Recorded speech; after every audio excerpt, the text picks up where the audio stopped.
నమ్మకం అమ్మ లాంటిది. మా మీద మీ నమ్మకం మిమ్మల్ని తప్పకుండా అమ్మని చేస్తుంది.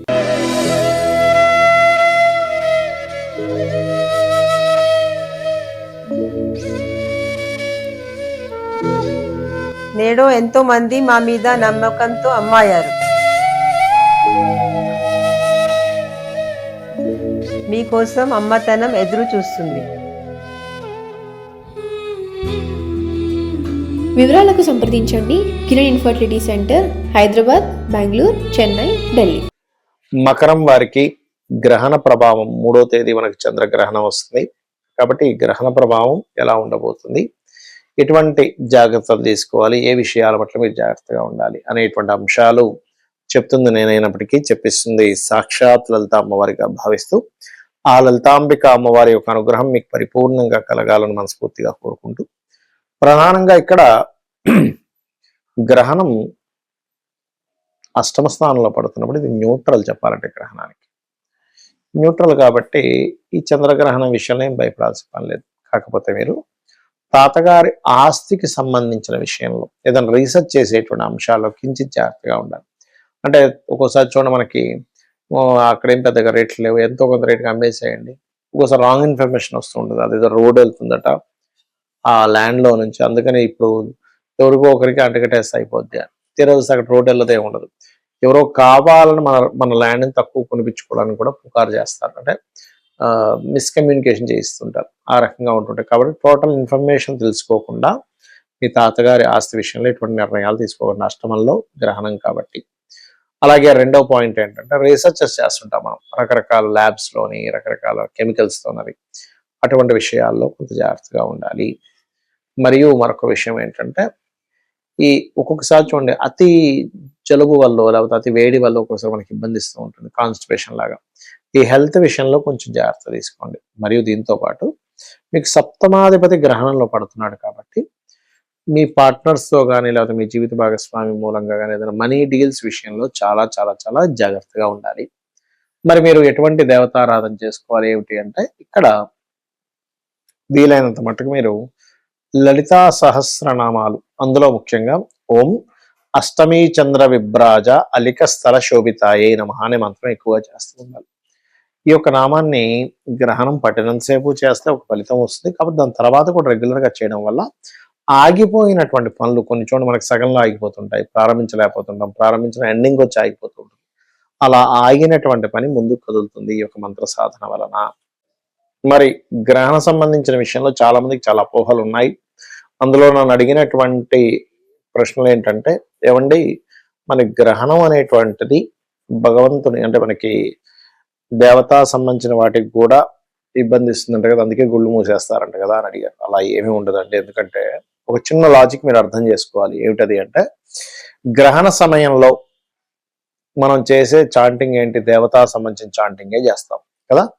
నమ శివాయ మంత్రం కానివ్వండి, నమో నారాయణ అనుకోండి, శ్రీమాత్రే నమః అనుకోండి, లేదా బీజాక్షరాలు గురువుల నుంచి తీసుకున్నది మంత్రం, దైవం మంత్రాధీనం అంటూ ఉంటారు.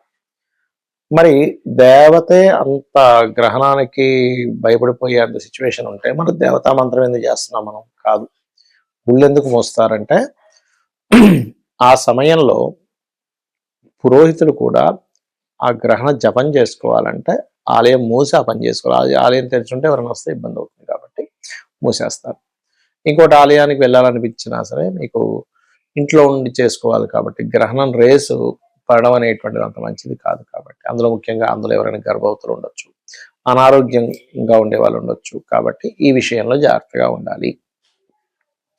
ఇక మరొక విషయం ఏంటంటే చాలా మంది మరి గ్రహణము ఇండియాలో ఉంది ఈసారి, అయితే అది ఇండియాలో మనకి చీకటి పడకముందు ప్రారంభమవుతుంది కాబట్టి మనకి కేవలం ఈవినింగ్ టైం మాత్రమే కనిపిస్తుంది. మరి గ్రహణం ఉన్నటువంటి వ్యక్తులు ఏదో వేరే దేశాల్లో ఉండి అక్కడ దానం ఇవ్వలేకపోతే ఇక్కడ తల్లిదండ్రులు ఇవ్వచ్చా? ఖచ్చితంగా ఇవ్వచ్చు. సో తల్లిదండ్రులు వాళ్ళ పేరు మీద మీరు దానం ఇవ్వచ్చు. ఏమి ఇవ్వాలి?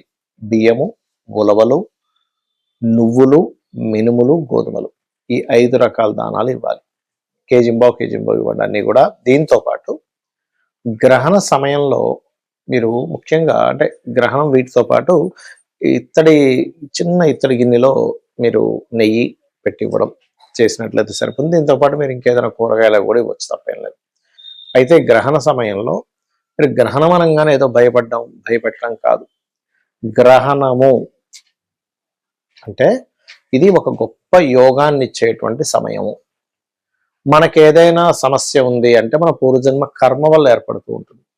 ఆ పూర్వజన్మలో ఉన్నటువంటి కర్మ తొలగిపోవడానికి గ్రహణం యొక్క సమయం అద్భుతమైన సమయం. మీరు ఆ సమయంలో చేసేటువంటి మంత్ర సాధన ఏదైతే ఉందో 1000 రెట్లు ఫలితం ఇస్తుంది. అంటే మీరు ఒక్కసారి మంత్రం చేశారంటే 1000 సార్లు, ఒక రోజంతా గంట సేపు కూర్చున్నారు అనుకోండి, 1000 రోజులు అంటే 3 సంవత్సరాలు చేసిన ఫలితం ఒకసారి చేస్తే. కాబట్టి ఏంటి, మీరు ఆ గంట సేపు 2 గంటల సేపు పట్టు స్నానం విడుపు స్నానం చేసి చక్కగా జపం చేసుకోవడం అనేటువంటిది మంచిది, గుర్తుపెట్టుకోండి. అలాగే మరొక విషయం ఏంటంటే, ఇందులో చాలా మంది నేనేం జపం చేయాలి, మాకు మా తండ్రి గారి నుంచి కానీ మా గురువుల దగ్గర నుంచి కానీ ఎక్కడ నాకేం తెలియదు అనుకునేటువంటి వారు సింపుల్గా ఏమీ లేదు, నామస్మరణ కూడా బ్రహ్మాండమైన ఫలితం ఇస్తుంది. శ్రీమాత్రే నమః చేసుకోండి, అద్భుతమైన ఫలితం ఇస్తుంది. అలా కాదు, లలితా సహస్రనామాల్లో కొన్ని నామాలు ఉంటాయి, వాటిని చేసుకున్నా కూడా మీకు గ్రహణం యొక్క ప్రభావం మీ మీద ఉండదు. ఏమిటవి?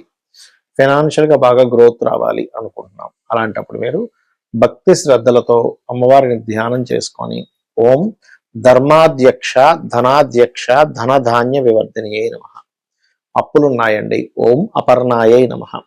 అలా కాదు, మాకు ధనపరమైనటువంటి విషయాల్లో అప్పులు ఇవన్నీ కాకుండా మాకు హెల్త్ పరమైన విషయాలు ఎక్కువగా ఇబ్బంది ఉన్నాయి అని అనుకునేటప్పుడు ఓం సర్వవ్యాధి ప్రశమని సర్వమృత్యు నివారిణి అగ్రగణ్య అచింత్య రూప కలికల్మషనాశిని నమః. ఇది ఎలా అంటే, మీరు ఒక జపం చేసేటప్పుడు ఆ మంత్రం మీదే దాని యొక్క కాన్సన్ట్రేషన్, మనసు బుద్ధి అంతా దాని మీదే ఉండాలి.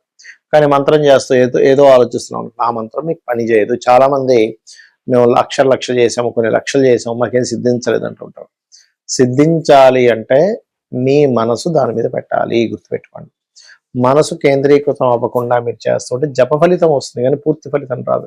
ఏదో జపం చేసాం, దాని ఫలితం వస్తుంది, రాదని కాదు. కానీ మీకు పూర్తి ఫలితం రావాలంటే మనసు కూడా కనెక్ట్ అవ్వాలి, భక్తి భావన కనెక్ట్ అవ్వాలి.